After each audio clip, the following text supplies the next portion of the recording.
ఎన్నికల విజయంపై నమ్మకం లేకనే బీఆర్ఎస్ సెంటిమెంట్ ఆశ్రదం మోసం చేసేందుకు ఇళ్లకు వస్తున్నారని సీఎం రేవంత్ రెడ్డి ధ్వజమెత్తారు. కాంగ్రెస్ అధికారంలోకి వచ్చాక అభివృద్ధి లేదని కేటీఆర్ విమర్శిస్తున్నారని, 3 నెలల్లో జూబ్లీహిల్స్ నియోజకవర్గంలో భూగర్భ డ్రైనేజీ అభివృద్ధి పనులు ప్రారంభించామని చెప్పారు. ఇంకా కంటోన్మెంట్ అభివృద్ధిపై ఎమ్మెల్యే శ్రీ గణేష్ సవాల్కు కేటీఆర్ బదులివ్వాలని డిమాండ్ చేశారు.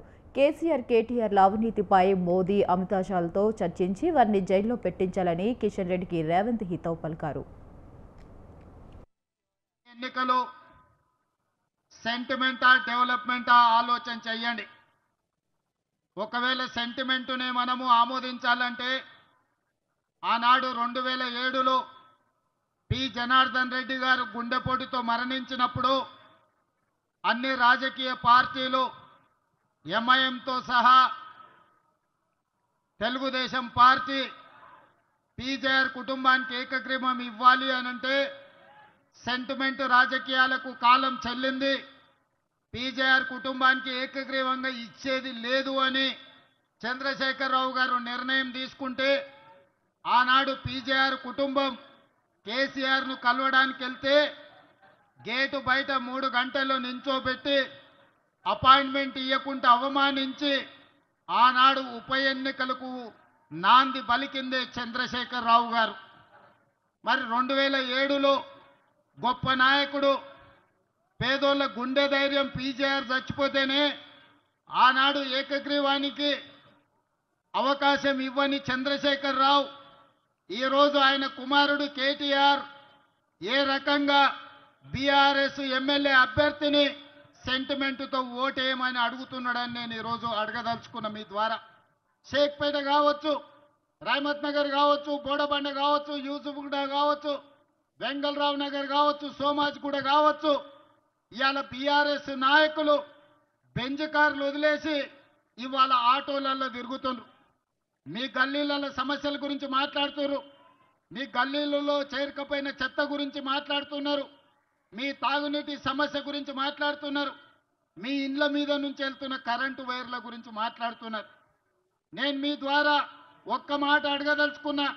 2014 నుంచి ఈ జూబ్లీహిల్స్లో 3 సార్లు ఎమ్మెల్యేగా బీఆర్ఎస్ నాయకుడిని గెలిపించిండ్రు కదా, 2 సార్లు కేటీఆర్ మున్సిపల్ మంత్రిగా ముఖ్యమంత్రిగా పనిచేసిండ్రు కదా, 3 సార్లు బీజేపీని నరేంద్ర మోడీని సికింద్రాబాద్ పార్లమెంటు నియోజకవర్గం నుంచి గెలిపించారు కదా. మరి ఈ సమస్యలకు కారణం బీఆర్ఎస్ బీజేపీ కాదా? ఒక్కసారి ఆలోచన చెయ్యండి. మాకు అవకాశమే రాలే, మమ్మల్ని ఎవరు వచ్చి ఈ పని కావాలి అని అడగలే. అయినా జూబ్లీహిల్స్ శాసనసభ నియోజకవర్గంలో మిత్రుడు వివేక్ వెంకటస్వామి గారు 3 నెలల్లో 400 కోట్ల రూపాయల నిధులు కేటాయించి ఈ రోజు అండర్ గ్రౌండ్ డ్రైనేజ్ కావచ్చు, సీసీ రోడ్లు కావచ్చు, కరెంటు వైర్ల తొలగింపు కావచ్చు, ఈ రోజు పనులు జరుగుతున్నాయి. మరి మిత్రులారా, అడగంది అమ్మాయినా పెట్టదని ఏ విధంగా అయితే అంటారో ఇవాళ అడగకపోయినా 400 కోట్ల రూపాయలు కేవలం జూబ్లీహిల్స్ నియోజకవర్గానికి ఇచ్చినాం. రేపు అడగడానికి, మీ తరఫున మాట్లాడడానికి యువకుడైన నవీన్ యాదవ్ని ఇక్కడ ఎమ్మెల్యేగా గెలిపించి పంపిస్తే జూబ్లీహిల్స్ శాసనసభ నియోజకవర్గ సమస్యల్ని పరిష్కరించి మీ అభిమానాన్ని చురగొనే విధంగా నవీన్ యాదవ్ పనిచేస్తాడని నేను ఈరోజు మీకు మాట ఇస్తున్నా. మిత్రులారా, ఇవాళ మా అక్కల్ని మా యువకులని అడుగుతున్నా. 10 ఏళ్లలో చంద్రశేఖరరావు రేషన్ కార్డు అని ఇచ్చిండా? 10 ఏళ్లలో ఎన్నడైనా మీకు సన్న బియ్యం ఇచ్చిండా? 10 ఏళ్లలో 200 యూనిట్లు మీ ఇళ్లలో ఉచిత కరెంట్ ఇచ్చిండా? మా ఆడబిడ్డలకు బస్సుల్లో ఉచిత ప్రయాణం ఇచ్చిండా? మరి ఇవేమి ఇవ్వని బీఆర్ఎస్ నాయకులు ఈ రోజు వచ్చి మీ ఓటు ఎట్లా అడుగుతారని నేను అడుగుతున్నా. ఇవాళ మీ సోదరుడు మీరు అభిమానంతో ఆశీర్వదిస్తే తెలంగాణ రాష్ట్రానికి ముఖ్యమంత్రి అయితే ఇవాళ 61,000 రేషన్ కార్డులకు 2,39,000 పేదలకు ఈరోజు సన్న బియ్యం ఈ జూబ్లీహిల్స్ నియోజకవర్గంలోనే అందుతున్నాయంటే అది ప్రజాపాలన కాంగ్రెస్ పార్టీ ఇస్తున్నది. ఇవాళ కిషన్ రెడ్డి గారు మాట్లాడి నేను సవాలు విసిరినా కాళేశ్వరంలో కేసీఆర్ మీద సిబిఐ కేసులు ఎందుకు పెడతలేరు? మేము పంపించి 3 నెలలైంది, జవాబేందని. ఆయన నాకు సవాల్ విసురుతుండు, నాతో చర్చిస్తాను. కిషన్ రెడ్డి కాదు, చర్చలు నాతోని కాదు. ఢిల్లీలో వెళ్ళి నరేంద్ర మోడీతో చర్చించండి, ఢిల్లీకి వెళ్ళి అమిత్ షాతో చర్చించండి. ఎందుకు కేటీఆర్ను బొక్కలు వేయడానికి మోడీ అనుమతిస్తలేడో గాడవై కొట్లాడండి. ఈడ నాతోనేంది నువ్వు మాట్లాడేది?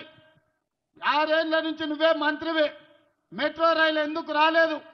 గోదావరి జలాలకు నిధులు ఎందుకు ఇవ్వలేదు? మూసి అభివృద్ధి కోసం నిధులకు ఎందుకు అడ్డం పడుతున్నావు? RRR రింగ్ రోడ్డుకి ఎందుకు అడ్డం పడుతున్నావు? రేడియల్ రోడ్స్కి ఎందుకు అడ్డం పడుతున్నావు? హైదరాబాదు నగర ప్రజలకు చెప్పు. అదేవిధంగా కేటీఆర్ చర్చలకు సవాల్ అంటున్నాడు.